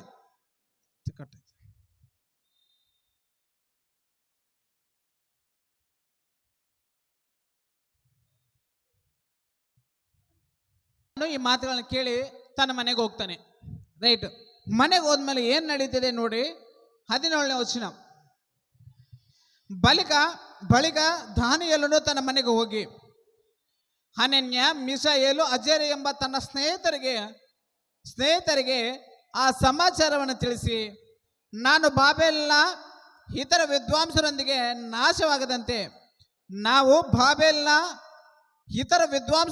ನಾಶವಾಗದಂತೆ ಪರಲೋಕದ ದೇವರು ಈ ರಹಸ್ಯದ ವಿಷಯವಾಗಿ ಕೃಪೆ ತೋರಿಸಲು ಆತನನ್ನು ಬೇಡಿಕೊಳ್ಳೋಣ ಎಂಬುದಾಗಿ ಹೇಳ್ತಾನೆ. ತನ್ನ ಸ್ನೇಹಿತರಿಗೆ, ದಾನಿಯೇಲನ ಮನೆಗೆ ಬಂದು ತನ್ನ ಸ್ನೇಹಿತರಿಗೆ ಎಲ್ಲ ವಿವರಣೆ ಮಾಡಿ ಹೇಳ್ತಾನೆ. ನೆಬೂಕದ್ನೆಚ್ಚರನು ಅರಸನು ಈ ರೀತಿಯಲ್ಲಿ ಆಜ್ಞೆ ಕೊಟ್ಟಿದ್ದಾನೆ, ಅನೇಕ ವಿದ್ವಾಂಸರು ಆಲ್ರೆಡಿ ಕೊಲ್ಲಿಸಿದ್ದಾನೆ, ಸಾಯಿಸಿದ್ದಾನೆ. ನಾವು ಸಾಯದೆ ವಿದ್ವಾಂಸರೊಂದೇ ನಾವು ನಾಶವಾಗದೆ, ಅನೇಕ ವಿದ್ವಾಂಸರು ಜೋಯಿಸರು ನಾಶ ಆಗಿದ್ದಾರೆ, ಅವ್ರ ಜೊತೆಗೂ ಕೂಡ ನಾವು ನಾಶವಾಗದೆ ನಾಶವಾಗದೆ ಪರಲೋಕದ ದೇವರು ನಮ್ಮನ್ನು ಕಾಪಾಡಿದ್ದಾನೆ. ಆದರೆ ನಾನು ಒಂದು ಮಾತು ಕಮಿಟ್ಮೆಂಟ್ ಕೊಟ್ಟು ಬಂದಿದ್ದೀನಿ. ಏನು ಕಮಿಟ್ಮೆಂಟ್ ಅಂತಂದ್ರೆ, ರಾಜನು ಕಂಡಿರುವಂಥ ಕನಸು ಅದರ ಅರ್ಥವನ್ನು ನಾನು ಹೇಳ್ತೀನಿ ಎಂಬುದಾಗಿ ಹೇಳಿದ್ದೀನಿ. ಈ ಮಾತು ನಾವು ನೆರವೇರಿಸಬೇಕು, ಬನ್ನಿ ಅಂತೇಳಿ ತನ್ನ ಸ್ನೇಹಿತರಿಗೆಲ್ಲರಿಗೂ ಹೇಳಿದಾಗ ಆ ಸ್ನೇಹಿತರು ಎಲ್ಲರೂ ಏನು ಮಾಡ್ತಾರೆ ನೋಡಿ. 18ನೇ ವಚನ ಮತ್ತೊಂದು ಸಲ ಓದೋಣ. 18ನೇ ವಚನ. ನಾವು ಆ ಸಮಾಚಾರವನ್ನು ತಿಳಿಸಿ, ನಾವು ಬಾಬೆಲ್ನ ಇತರ ವಿದ್ವಾಂಸರೊಂದಿಗೆ ನಾಶವಾಗದಂತೆ ಪರಲೋಕದ ದೇವರು ಈ ರಹಸ್ಯದ ವಿಷಯವಾಗಿ ಕೃಪೆ ತೋರಿಸಲು ಆತನನ್ನು ಬೇಡಿಕೊಳ್ಳೋಣ ಎಂಬುದಾಗಿ ಕೇಳಿದರು. ಇವರೆಲ್ಲರೂ ಸೇರಿ ಒಗ್ಗಟ್ಟಾಗಿ ಪ್ರಾರ್ಥನೆ ಮಾಡ್ತಾರೆ. ಬೇಡಿಕೊಳ್ಳೋದಂದ್ರೆ ಪ್ರಾರ್ಥನೆ. ದೇವರಲ್ಲಿ ಬಳಿ ಹೋಗಿ ಈ ಥರ ದೇವರಿಗೆ ಯಾವ ರೀತಿಯಲ್ಲಿ ಮೊರೆಟ್ಟಿದ್ರು, ಯಾವ ರೀತಿಯಲ್ಲಿ ಪ್ರಾರ್ಥನೆ ಮಾಡಿಕೊಂಡ್ರು, ಯಾವ ರೀತಿಯಲ್ಲಿ ವಿಜ್ಞಾಪನೆ ಮಾಡಿಕೊಂಡ್ರೆ ನಮ್ಗೆ ಗೊತ್ತಿಲ್ಲ. ಆದರೆ ಈ 4 ಜನ ಸೇರಿ ದೇವರ ಬಳಿಯಲ್ಲಿ ಹೋಗಿ ಪ್ರಾರ್ಥನೆ ಮಾಡಿಕೊಂಡು ದೇವರನ್ನು ಬೇಡಿಕೊಂಡಾಗ ಆ ರಾತ್ರಿಯಲ್ಲೇ ದಾನಿಯೇಲನಿಗೆ ಕನಸು ಬರುತ್ತೆ. ಏನಂತ ಕನಸು ನೋಡಿ. 19ನೇ ವಚನ. ಆಗ ಆ ರಹಸ್ಯವು ರಾತ್ರಿಯ ಸ್ವಪ್ನದಲ್ಲಿ, ಕನಸಿನಲ್ಲಿ ದಾನಿಯೇಲನಿಗೆ ವ್ಯಕ್ತವಾಯಿತು. ಗೊತ್ತಾಯಿತು. ರಾತ್ರಿಯಲ್ಲಿ ಸ್ವಪ್ನ ಅಂದ್ರೆ ಕನಸು. ಆ ಕನಸಲ್ಲಿ ನೆಬೂಕದ್ನೆಚ್ಚರನು ಯಾವ ರೀತಿಯಲ್ಲಿ ಕನಸು ಕಂಡನೋ ಅದೇ ಕನಸು ಆ ರಾತ್ರಿಯಲ್ಲಿ ದಾನಿಯೇಲನಿಗೆ ದೇವರಿಗೆ ವ್ಯಕ್ತಪಡಿಸಿದ್ದಾನೆ. ಆವಾಗ ಅವ್ರು ಏನು ಮಾಡ್ತಾರೆ ನೋಡಿ. ಕೂಡಲೇ ದಾನಿಯೇಲನು ಪರಲೋಕದ ದೇವರನ್ನು ಹೀಗೆ ಸ್ತುತಿಸಿದನು. ಯಾವಾಗಾದ್ರೆ ಅವರು ಪ್ರಾರ್ಥನೆ ಮಾಡ್ತಾನೋ, ಪ್ರಾರ್ಥನೆ ಮಾಡಿದ ತಕ್ಷಣ ಅವರು ಪ್ರಾರ್ಥನೆ ಕೇಳಿ ಅರಸನು ಕಂಡಿರುವಂತಹ ಕನಸನ್ನು ದಾನಿಯೇಲನು ವ್ಯಕ್ತಪಡಿಸ್ತಾನೋ ದೇವರು, ಆ ವ್ಯಕ್ತಪಡಿದ ತಕ್ಷಣ ಆ ಆನಂದದಿಂದ ಉಲ್ಲಾಸದಿಂದ ಹೋಗಿ ಅರಸನಿಗೆ ಹೇಳಲಿಲ್ಲ, ಡೈರೆಕ್ಟರ್ ಹೇಳಲಿಲ್ಲ, ನೀನು ರಹಸ್ಯಗಳನ್ನು ಬಿಟ್ಟಿರುವಂತಹ ಕೊಟ್ಟಿರುವಂತಹ ದೇವರೇ, ರಹಸ್ಯಗಳನ್ನು ವ್ಯಕ್ತ ಮಾಡುವಂತ ದೇವರೇ, ನಿನಗೆ ಸ್ತುತಿಯಾಗಲಿ, ನೀನು ಘನಪಡಿಸಲಿ ಎಂಬುದಾಗಿ ದೇವರನ್ನು ಹೊಗಳ್ತಾನೆ. ಒಂದು ವಚನ ನೋಡೋಣ, 20ನೇ ವಚನ ನೋಡಿ. ದೇವರ ನಾಮಕ್ಕೆ ಯುಗಾಂತರಗಳಲ್ಲಿಯೂ ಕೊಂಡಾಟವಾಗಲಿ, ಜ್ಞಾನ ತ್ರಾಣಗಳ ಆತನವುಗಳೇ, ಕಾಲ ಸಮಯಗಳನ್ನು ಮಾರ್ಪಾಡಿಸುತ್ತಾನೆ, ರಾಜನು ತಳ್ಳುತ್ತಾನೆ, ನಿಲ್ಲಿಸುತ್ತಾನೆ, ಜ್ಞಾನಿಗಳ ಜ್ಞಾನವು ವಿವೇಕಗಳ ವಿವೇಕವು ಆತನ ವರವೇ, ಆತನು ಹಾಗಾದ ವಿಷಯಗಳನ್ನು ಗೂಢಾರ್ಥಗಳನ್ನು ಬಯಲಿಗೆ ತರುತ್ತಾನೆ. ಆತನು ಹಾಗಾದ ವಿಷಯಗಳನ್ನು ಗೂಢಾರ್ಥಗಳನ್ನು ಬಯಲಿಗೆ ತರುತ್ತಾನೆ. ಕಾರ್ಗತ್ತದಲ್ಲಿ ಅಡಗಿರುವುದು ಆತನಿಗೆ ಗೋಚರ, ಕಾರ್ಗತ್ತದಲ್ಲಿ ಅಡಗಿರುವುದು ಆತನಿಗೆ ಗೋಚರ, ತೇಜಸ್ಸು ಆತನಲ್ಲಿ ನೆಲೆಗೊಂಡಿದೆ ಎಂಬುದಾಗಿ ವರ್ಣನೆ ಮಾಡಿ ದೇವರನ್ನ ಸ್ತುತಿಸುತ್ತಾನೆ, ಘನಪಡಿಸುತ್ತಾನೆ.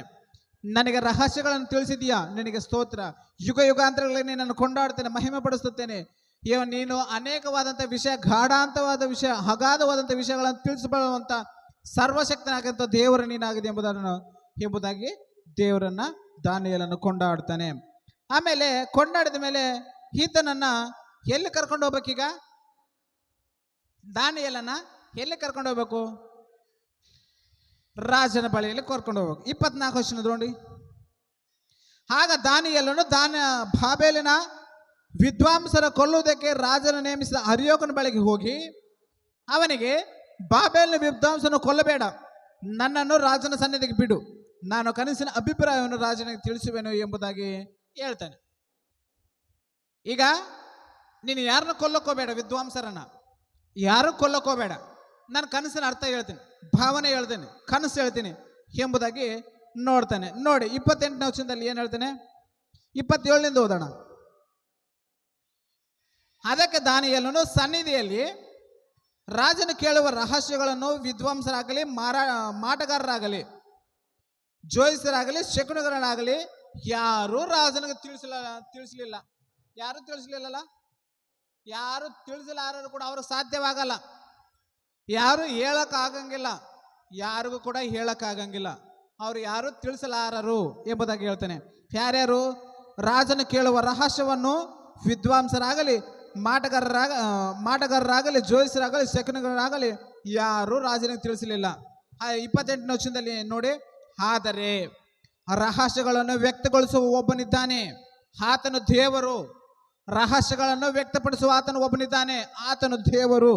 ಪರಲೋಕದಲ್ಲಿದ್ದಾನೆ. ಆತನ ಎಲ್ಲಿದ್ದಾನೆ? ಪರಲೋಕದಲ್ಲಿದ್ದಾನೆ. ಉತ್ತರ ಕಾಲದಲ್ಲಿ ನಡೀತಕ್ಕದ್ದನ್ನು ಆತನ ರಾಜನಾದ ನೆಬೂಕದ್ನೆಚ್ಚರನಿಗೆ ತಿಳಿಸಿದ್ದಾನೆ. ನಿನ್ನ ಕನಸು ಹಾಸಿಗೆ ಮೇಲೆ ನಿನ್ನ ಮನಸ್ಸಿನಲ್ಲಿ ಬಿದ್ದ ಸ್ವಪ್ನಗಳು ಇವೆ. ರಾಜನೇ, ನೀನು ಹಾಸಿಗೆ ಮೇಲೆ ಮಲಗಿರುವಾಗ ಮುಂದೆ ಏನಾಗುವುದು ಎಂಬ ಆಲೋಚನೆಯು ನಿನ್ನಲ್ಲಿ ಹುಟ್ಟಿತು. ಇದನ್ನು ಮಲಗುವ ಸಂದರ್ಭದಲ್ಲಿ ಏನಾಯ್ತಂತಂದ್ರೆ, ಮುಂದೆ ಏನಾಗುತ್ತೆ ಏನಾಗುತ್ತೆ ಏನಾಗುತ್ತೆ ಎಂಬುದಾಗಿ ಆಲೋಚನೆ ಮಾಡಿಕೊಂಡು ಮಲ್ಕೊಂಡಿದ್ದಾನೆ. ಅರ್ಥ ಆಯ್ತಾ? ರಾತ್ರಿ ನಾವು ಏನು ಆಲೋಚನೆಗಳು ಮಾಡಿ ಮಲ್ಕೋತೀವೋ ಅದೇ ಕನಸಿನಲ್ಲಿ ಬರುತ್ತೆ. ಬೆಳಗ್ಗೆ ನಾವು ಏನಾದರೂ ಏನೇನು ನೋಡಿ ಏನೇನಿಂದ ನಮ್ಮ ತಲೆ ಕೆಡಿಸ್ಕೊಂಡಿರ್ತೀವೋ, ನಮ್ಮ ಆಲೋಚನೆಗಳು ಯಾವುದರಲ್ಲಿ ಫೋಕಸ್ ಆಗಿ ಇಟ್ಟಿರ್ತೀವೋ ಅದೇ ವಿಷಯ ರಾತ್ರಿ ಕನಸಲ್ಲಿ ಬರ್ತದೆ. ಈ ನೆಬೂಕದ್ನೆಚ್ಚರನು ಏನಾಗುತ್ತೆ ಅಂದರೆ, ಮುಂದೆ ಏನಾಗುತ್ತೆ ಏನಾಗುತ್ತೆ ಏನಾಗುತ್ತೆ ಎಂಬುದನ್ನು ಆಲೋಚನೆ ಮಾಡಿಕೊಂಡು ಮಲ್ಕೊಂಡಿದ್ದಾನೆ. ರೈಟಾ? ಈಗ ಮುಂದೆ ಏನಾಗುತ್ತೆ ಅಂದರೆ, ಅದನ್ನು ಸತ್ತ ನಂತರ ಏನಾಗಬೇಕು, ಏನಾಗುತ್ತೆ ಎಂಬುದಾಗ ಆಲೋಚನೆ ಮಾಡಿಕೊಂಡಾಗ ಅದನ್ನ ಕನಸಲ್ಲಿ ಏನು ಬಂದಿದೆ ನೋಡಿ.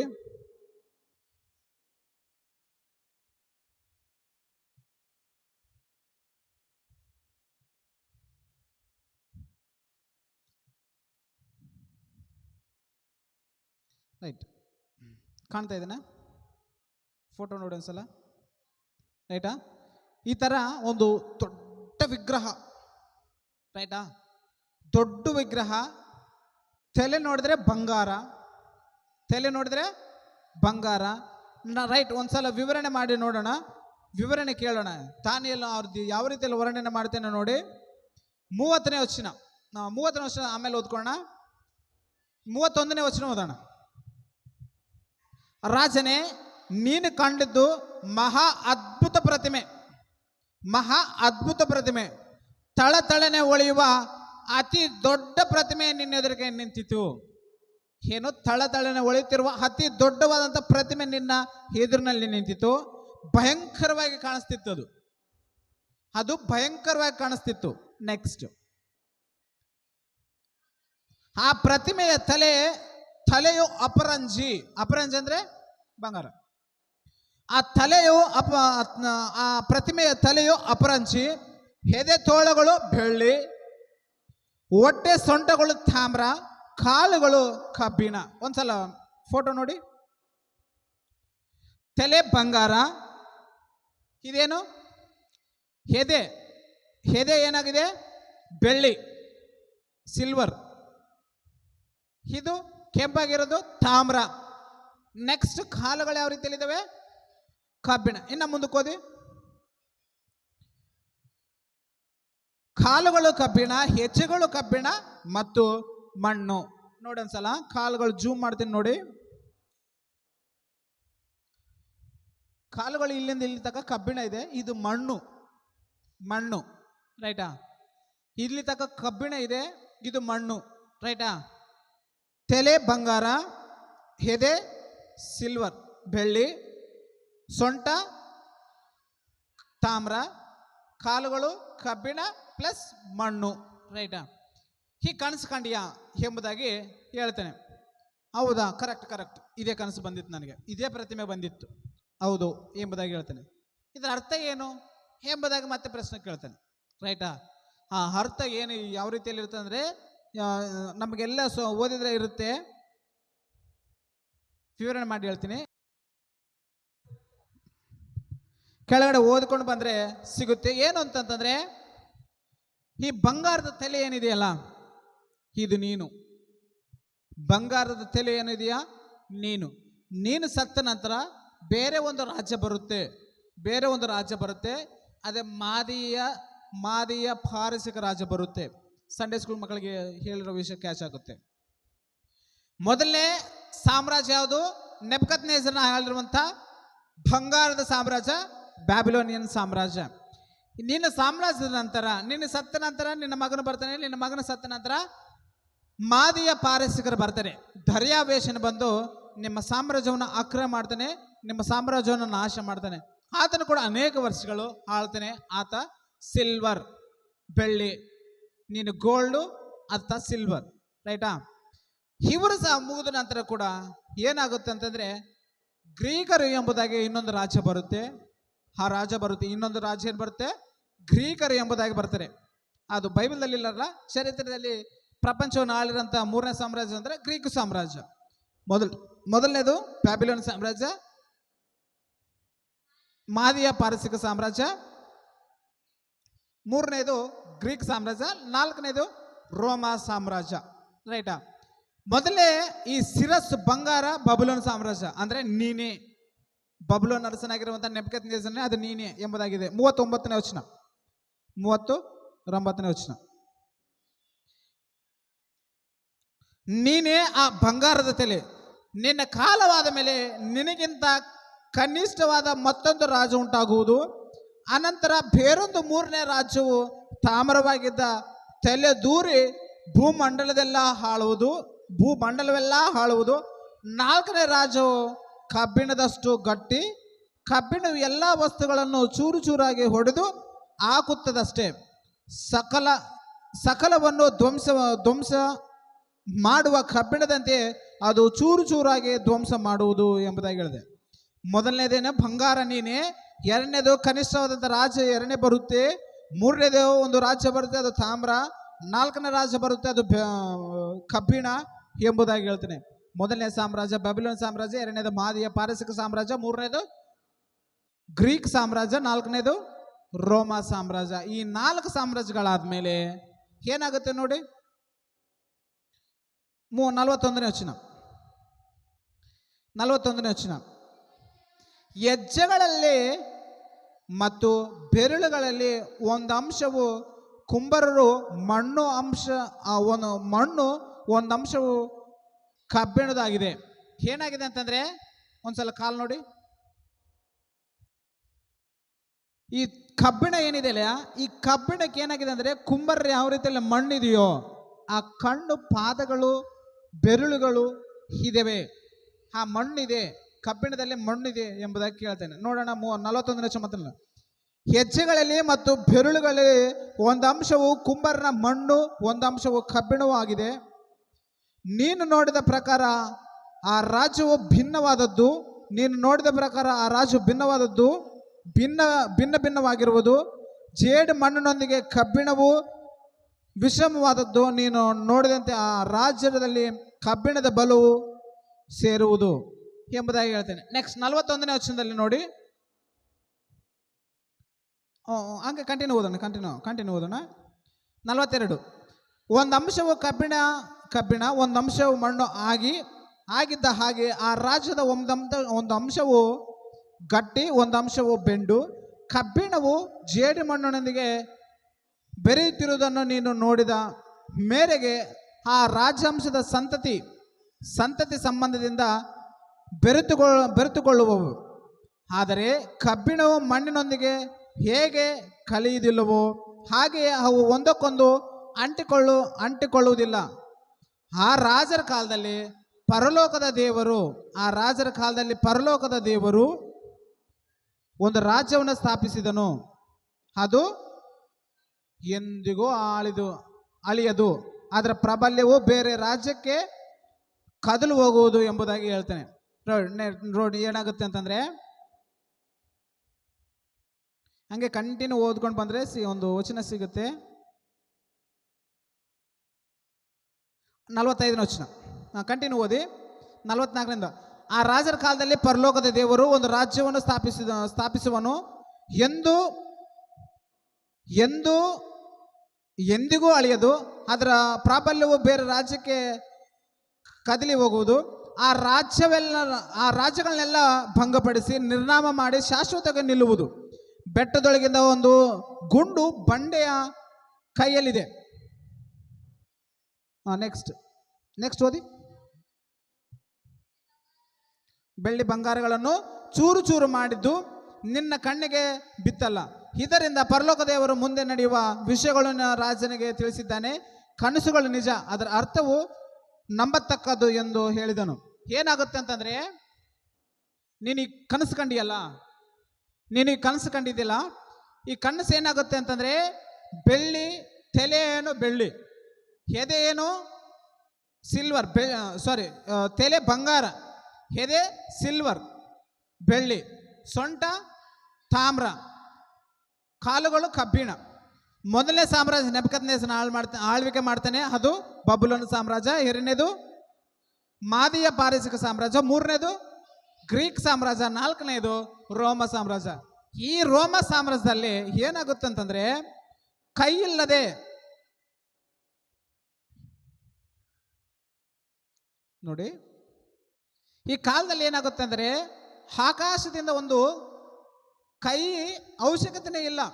ಒಂದು ಕಲ್ಲು ಬರ್ತದೆ, ಈ ಪಾದಗೊಡಿದ್ರೆ ಶಿರಸ್ಸು ಬಿದ್ದೋಗುತ್ತೆ, ಸಿಲ್ವರ್ ಬಿದ್ದೋಗುತ್ತೆ, ತಾಮ್ರ ಬಿದ್ದೋಗುತ್ತೆ, ಕಬ್ಬಿಣ ಬಿದ್ದೋಗುತ್ತೆ, ಎಲ್ಲವೂ ಚೂರು ಚೂರು ಆಗಿಬಿಡ್ತದೆ. ಕೈ ಸಹಾಯವಿಲ್ಲದ ಒಂದು ಸಣ್ಣ ರಾಯಿ ಬರುತ್ತೆ. ಸಣ್ಣ ರಾಯಿ ಬಂದು ಏನಾಗುತ್ತೆ ಅಂತಂದ್ರೆ, ನೋಡಿ ಕಾಣ್ತಾ ಇದೆನಾ? ಸಣ್ಣ ರಾಯಿ, ಕಲ್ಲು, ಸಣ್ಣದು ಒಂದು ಕಲ್ಲು, ಸ್ಟೋನ್, ರೈಟಾ? ಈ ಸ್ಟೋನ್ ಬಂದು ಅದನ್ನು ಕೆಡಿಸಿದಾಗ ಆ ಪ್ರತಿಮೆಯ ಬಿದ್ದೋಗುತ್ತೆ. ಅಂದರೆ ಈ 4 ಸಾಮ್ರಾಜ್ಯಗಳಾದ್ಮೇಲೆ ಪರಲೋಕದ ದೇವರು ಒಂದು ಸಾಮ್ರಾಜ್ಯವನ್ನು ನಿರ್ಮಾಣ ಮಾಡ್ತಾನೆ. ಆ ಸಾಮ್ರಾಜ್ಯ ಎಂದೆಂದಿಗೂ ಆಳುತ್ತದೆ, ಅದು ಶಾಶ್ವತವಾಗಿರುವಂಥ ರಾಜ್ಯ ಎಂಬುದಾಗಿ ಹೇಳಿದ್ದೇನೆ, ರೈಟಾ? ಈ ಮಾತು ದಾನಿಯೇಲನು ನೆಬೂಕದ್ನೆಚ್ಚರನಿಗೆ ಹೇಳೋಕ್ಕಿಂತ ಮುಂಚೆ ದೇವರು ಯಾರ ಜೊತೆ ಹೇಳಿದ್ದಾನೆ? ನಿನ್ನ ಸಿಂಹಾಸನವು ಶಾಶ್ವತವಾಗಿರುತ್ತೆ ಎಂಬುದಾಗಿ ಯಾರಿಗೂ ಆಜ್ಞೆ ಮಾಡಿದ್ದಾನೆ?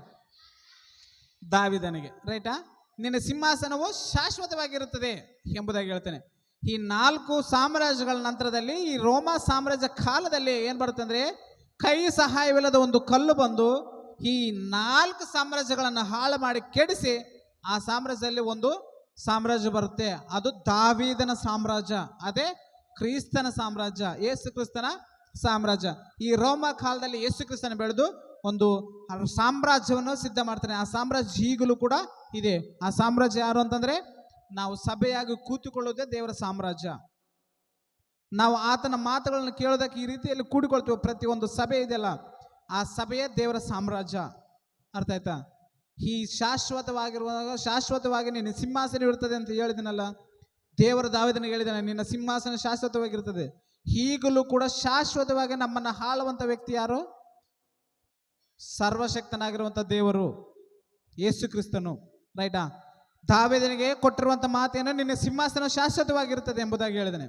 ಯೇಸು ಕ್ರಿಸ್ತನ ಈ ಲೋಕಕ್ಕೆ ಬಂದ ಮೇಲೆ ಪರಲೋಕ ಸಂಬಂಧವಾದ ರಾಜ್ಯವನ್ನು ಸ್ಥಾಪನೆ ಮಾಡಿ ಆ ರಾಜ್ಯವನ್ನು ಶಾಶ್ವತ ರಾಜ್ಯವಾಗಿ ಮಾಡಿದ್ದಾನೆ. ಈ 4 ಸಾಮ್ರಾಜ್ಯಗಳಾದ ಮೇಲೆ ಶಾಶ್ವತ ರಾಜ್ಯವಾಗಿರುತ್ತೆ. ರೈಟಾ? ಇಲ್ಲಿ ತನಕ ಕಲ್ತ್ಕೊಂಡಿದೆ. ಈ ಕನಸಿನ ಭಾವನೆ ಇಷ್ಟು. ರೈಟಾ? ಈಗ ಈ ಯುವಕರಿಂದ ನಾವು ಏನು ತಿಳಿದುಕೊಳ್ಬೇಕು? ಇವತ್ತಿನ ಅಂಶಕ್ಕೆ ಉದ್ದೇಶ ಏನು? ಈ ಕಮಿಟ್ಮೆಂಟ್ ಏನಾಗಿದ್ರಿ ಇವ್ರದ್ದು? ರೈಟಾ? ಈ ಕನಸೇನು, ಇದೆಲ್ಲ ಚರಿತ್ರೆ ನೋಡಿದೀವಿ. ಈ ಯುವಕರು ಏನು ಕಮಿಟ್ಮೆಂಟ್ ಕೊಟ್ಟಿದ್ರಿ? 2ನೇ ಭಾಗದಲ್ಲಿ ಕಮಿಟ್ಮೆಂಟ್ ಏನು ಎಂಬುದಾಗಿ ನೋಡಿದ್ರೆ, 2ನೇ ಅಧ್ಯಾಯದಲ್ಲಿ ಏನಾಗುತ್ತೆ ಅಂದರೆ, ಅರಸನು ಕನಸು ಕಂಡಿರ್ತಾನ. ಆ ಕನಸಿನ ಅರ್ಥವನ್ನು ಹೇಳುವಷ್ಟು ಜ್ಞಾನವನ್ನು ಸಂಪಾದನೆ ಮಾಡ್ತಾನೆ ದಾನಿಯೇಲನು. ರೈಟಾ? ದಾನಿಯೇಲನು ಅಷ್ಟು ಜ್ಞಾನವನ್ನು ಸಂಪಾದನೆ ಮಾಡೋದಕ್ಕೆ ಸಹಾಯ ಮಾಡಿದವರು ಯಾರ್ಯಾರು? ಸಹಾಯ ಮಾಡಿದವರು 2ನೇ ಅಧ್ಯಾಯ 13ನೇ ವಚನ. 2ನೇ ಅಧ್ಯಾಯ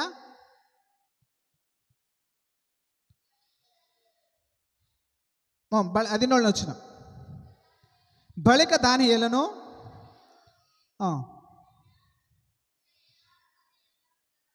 ರೈಟ್, ಇದು 3ನೇ ವಚನ. 3ನೇ ಪಾಯಿಂಟ್ ನೋಡೋಣ. ಮೊದಲನೇ ಪಾಯಿಂಟ್ ಏನು ಅಂತಂದ್ರೆ, ಈತನು ಜ್ಞಾನವನ್ನು ಎಷ್ಟು ಬೆಳೆಸಿಕೊಂಡಿದ್ದಾನೆ, ಮನುಷ್ಯನು ಕಂಡಿರುವಂತಹ ಆ ಜ್ಞಾನ ವಿಷಯಗಳನ್ನು ಕೂಡ ಅರ್ಥ ಮಾಡಿಕೊಳ್ಳುವಷ್ಟು ಬುದ್ಧಿ ಸಂಪಾದನೆ ಮಾಡಿದ ಜ್ಞಾನವನ್ನು ಸಂಪಾದನೆ.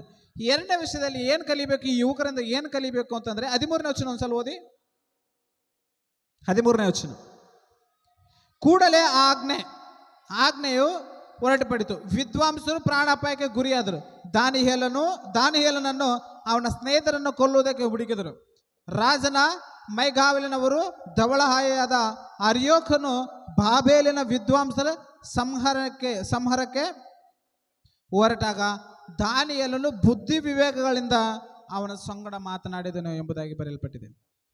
ಈ ಯುವಕರು ಯಾವ ರೀತಿಯಲ್ಲಿ ದೊಡ್ಡವರಿಗೆ ಗೌರವ ಕೊಡ್ತಾರೆ ಅಂದರೆ, ಬುದ್ಧಿ ವಿವೇಕಗಳ ಜೊತೆ ಅವರ ದೊಡ್ಡವರು ಕೂಡ ಮಾತನಾಡ್ತಾರೆ ಎಂಬುದಾಗಿ ಕಲ್ತ್ಕೊಳ್ಬೇಕು. ಯೌವನ ಕಾಲದಲ್ಲಿ ನಮಗೆ ಎಲ್ಲ ತಿಳಿದಿದೆ, ನಮಗೆ ಎಲ್ಲ ಜ್ಞಾನದಿಂದ, ಸೊಕ್ಕುದಿಂದ, ಅಹಂಕಾರದಿಂದ ಮೆರೀಬಾರದು. ಬುದ್ಧಿ ವಿವೇಕಗಳಿಂದ ಅವರಿಗೆ ಗೌರವ ಕೊಡಬೇಕು. ಅವ್ರಿಗಿಂತ ನಮಗೆ ಜ್ಞಾನ ಹೆಚ್ಚಾಗಿರ್ಬೋದು, ಅವರು ವಿದ್ಯಾಹೀನರಾಗಿರ್ಬೋದು, ನಮಗಿಂತ ದೊಡ್ಡವರು ವಿದ್ಯಾಹೀನರಾಗಿರ್ಬೋದು, ಅವರಿಗೆ ಲೌಕಿಕವಾದಂಥ ಜ್ಞಾನವು ಅವಳಿಗೆ ಅಷ್ಟು ತಿಳಿದಿಲ್ಲೇನೋ, ಆದರೆ ಅವರಿಗಿಂತ ನಾವು ದೊಡ್ಡವರಲ್ಲ. ನಮಗೆ ತಿಳಿದಿದೆ, ನಮಗೆ ಜ್ಞಾನವಿದೆ ಎಂಬುದನ್ನು ಅಹಂಕಾರದಿಂದ, ಸೊಕ್ಕದಿಂದ ಮೆರಿಬಾರದು. ದಾನಿಯೇಲನು ಹೇಳುವಂತ ಏನಂದ್ರೆ, ದೊಡ್ಡವರಿಗೆ, ಅಧಿಕಾರಿಗಳಿಗೆ, ಯಾರೇ ಆಗಲಿ ದೊಡ್ಡವರಿಗೆ ಬುದ್ಧಿ ವಿವೇಕಗಳಿಂದ ತಮ್ಮ ಮಾತುಗಳನ್ನು ಮೃದುವಾಗಿ ಮಾತಾಡಬೇಕು. ತಮ್ಮ ಮಾತುಗಳು ಮೃದುವಾಗಿ ಗೌರವದಿಂದ ಮಾತಾಡಿಕೊಳ್ಬೇಕು ಎಂಬುದಾಗಿ ಕಲ್ತುಕೊಂಡಿದೆ. ಮೊದಲನೇ ಪಾಯಿಂಟ್ ಏನು? ದಾನಿಯೇಲನು ಬುದ್ಧಿ ಜ್ಞಾನಗಳನ್ನು ಸಂಪಾದಿಸಿಕೊಂಡಿದ್ದಾನೆ. ದೇವರಲ್ಲಿ ನಂಬಿಕೆ ಇದರಿಂದ ಬುದ್ಧಿ ಜ್ಞಾನಗಳನ್ನು ಸಂಪಾದನೆ ಮಾಡಿಕೊಂಡು. 2ನೇದಾಗಿ ಏನು ಕಲ್ತ್ಕೊಂಡಿವಿ ಅಂದರೆ, ದೊಡ್ಡವರ ಜೊತೆ ಬುದ್ಧಿ ವಿವೇಕಗಳಿಂದ, ಮೃದುವಾದಂಥ ಮಾತುಗಳಿಂದ ಮಾತಾಡಬೇಕು, ದೊಡ್ಡವರಿಗೆ ಗೌರವ ಕೊಡಬೇಕು ಎಂಬುದಾಗಿ ಕಲ್ತ್ಕೊಂಡು. 3ನೇ ವಚನ. 3ನೇದು ಏನು ನೋಡ್ಬೇಕಂತಂದ್ರೆ, ಇವರಿಗೆ ಸಮಸ್ಯೆ ಬಂದಾಗ ಒಬ್ಬರನ್ನೊಬ್ಬರು ಬಿಟ್ಟೋಗಿಲ್ಲ. ಇವರಿಗೆ ಸಮಸ್ಯೆ ಬಂದಿದೆ, ರಾಜನ ಕೊಲ್ಲುತ್ತಾನೆ ಎಂಬುದಾಗಿ ಸಮಸ್ಯೆ ಬಂದಿದೆ, ಕೊಲ್ಲಬೇಕಂತ ಸಮಸ್ಯೆ.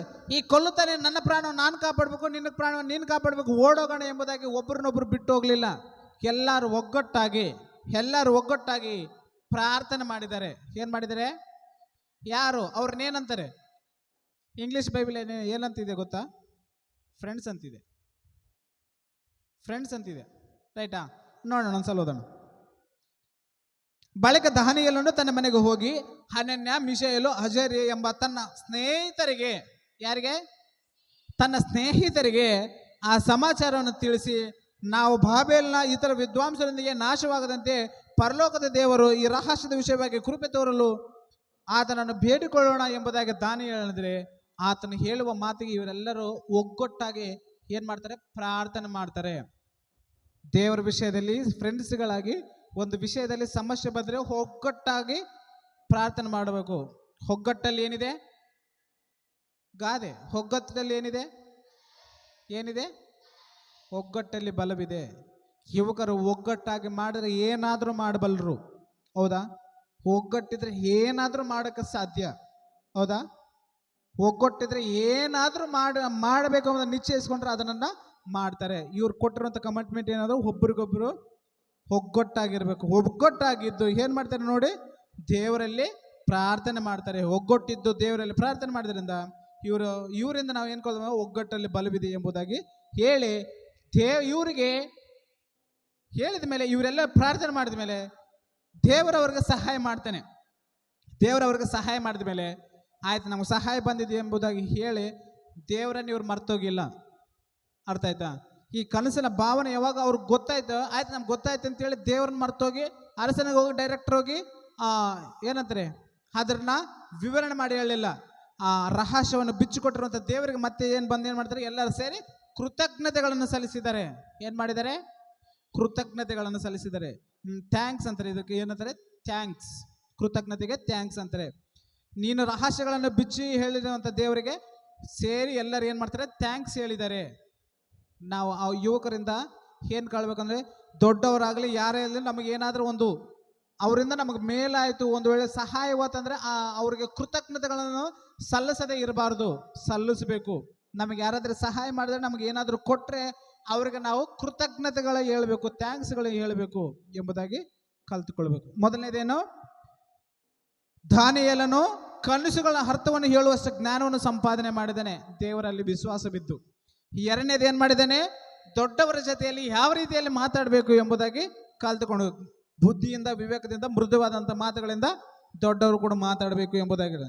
ಮೂರನೇದು, ಫ್ರೆಂಡ್ಸ್ ಅಲ್ಲಿ ಐಕ್ಯತೆ ಇದೆ, ಒಗ್ಗಟ್ಟಿದೆ. ನಮ್ಮಲ್ಲಿ ಜಗಳಗಳು ಜಾಸ್ತಿ ಇದೆ, ಹೌದಿಲ್ಲ? ನಮ್ಮಲ್ಲಿ ಜಗಳಗಳು ಜಾಸ್ತಿ ಇದೆ. ಆ ಫ್ರೆಂಡ್ಸ್ ಆ ಯುವಕರಲ್ಲಿ ಏನಾಗಿದೆ? ಒಗ್ಗಟ್ಟಿದೆ, ಒಗ್ಗಟ್ಟಲ್ಲಿ ಬಲವಿದೆ, ಒಗ್ಗಟ್ಟಲ್ಲಿ ಬಲವಿದೆ. ಒಗ್ಗಟ್ಟಾಗಿ ದೇವರನ್ನು ಪ್ರಾರ್ಥನೆ ಮಾಡಿದಾಗ, ದೇವರವರು ಸಹಾಯ ಮಾಡಿದಾಗ ಕೃತಜ್ಞತೆಗಳು ಹೇಳಿದ್ದಾರೆ. ನೆಕ್ಸ್ಟ್ನೇ ಪಾಯಿಂಟ್, ಎರಡನೇ ದಯ 30ನೇ ವಚನ ಒಂದ್ಸಲ ನೋಡೋಣ. ಅವಾಗ ಬೇಕಂತಲೇ ಓದಿಸ್ಲಿಲ್ಲ ಈ ವಚನ. ಎರಡನೇ ದಯ 3ನೇ ವಚನ.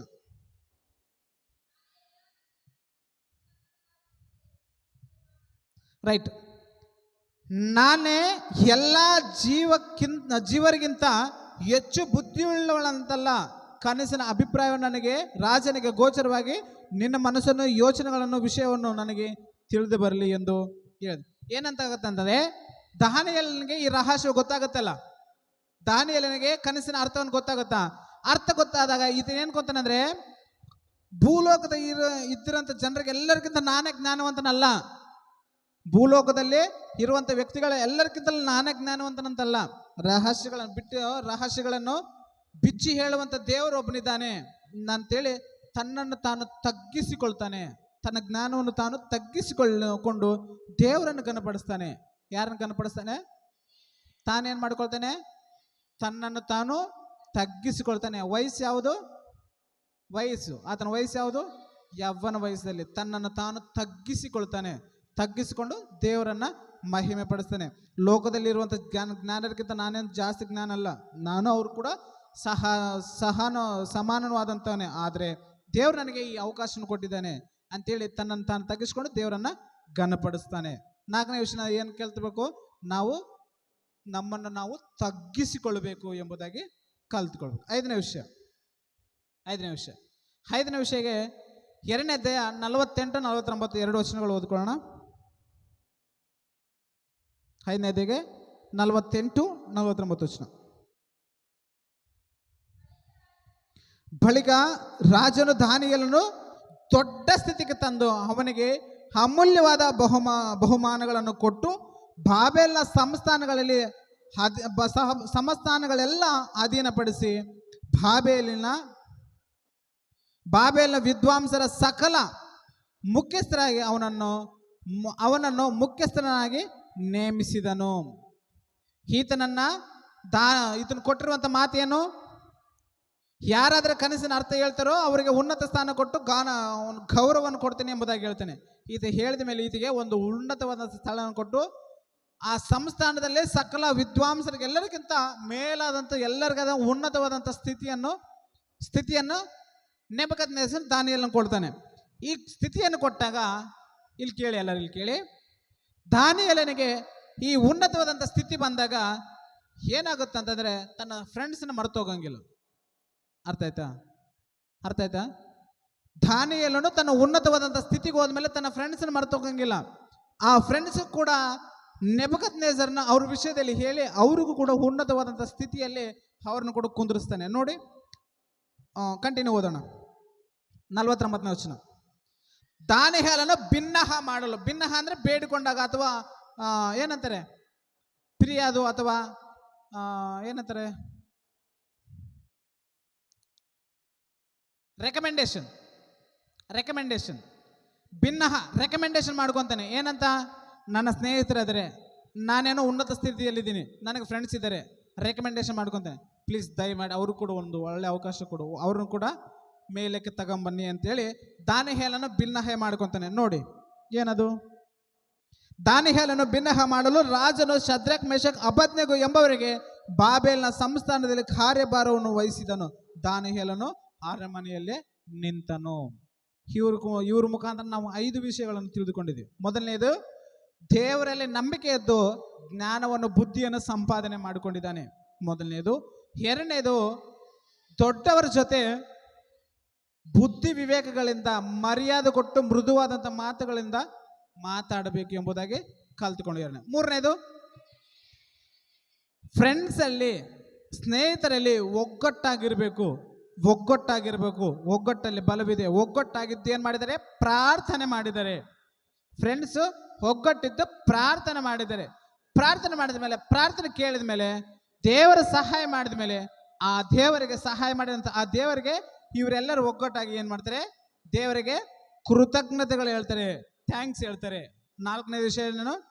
ನಾವು ಕೃತಜ್ಞತೆಗಳಾಗಬೇಕು. ನಾವು ಯಾರಿಗೆ ಕೂಡ ಅಂದರೆ ಸಹಾಯ ಕೇಳಿ ನಮಗೆ ಸಹಾಯ ಪಡೆದುಕೊಂಡ್ರೆ ನಾವು ಅವ್ರಿಗೆ ಕೃತಜ್ಞತೆಗಳನ್ನು ಸಲ್ಲಿಸಬೇಕು.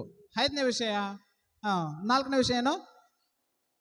ನಮ್ಮನ್ನು ನಾವು ತಗ್ಗಿಸಿಕೊಳ್ಳಬೇಕು. ಯವನ ಕಾಲದಲ್ಲಿ ತಗ್ಗಿಸಿಕೊಂಡ್ರೆ ಮಾತ್ರ ದೊಡ್ಡವರಾದ ಮೇಲೆ ನಾವು ಹೆಚ್ಚಲ್ಪಡ್ತೀವಿ.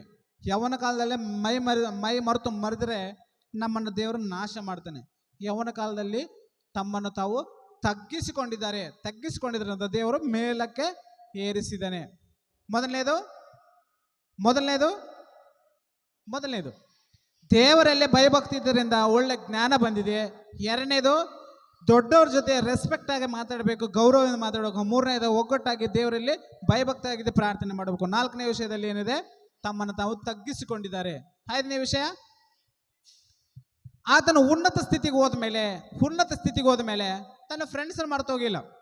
ನನಗೆ ಒಳ್ಳೆ ಪೊಸಿಷನ್ ಬಂದಿದೆ, ನಾವು ಸೆಟ್ಲ್ ಆಗಿದ್ದೀವಲ್ಲ, ಅವ್ರನ್ನ ಯಾಕೆ ನೋಡ್ಬೇಕು ಎಂಬುದಾಗಿಲ್ಲ.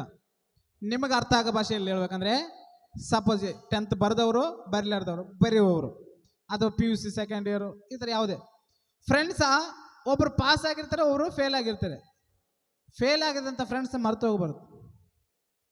ಫೇಲ್ ಆಗಿದ್ದ ಫ್ರೆಂಡ್ಸ್ಗೆ ಅವರು ಕೂಡ ಪ್ರೋತ್ಸಾಹ ಕೊಡಬೇಕು.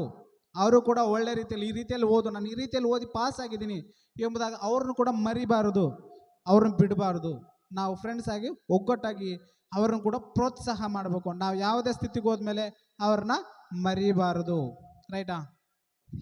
ಯುವಕರಿಂದ ನಾವು ಕಲ್ತ್ಕೊಂಡಿರುವಂಥ ವಿಷಯಗಳು ಎಷ್ಟು? 5.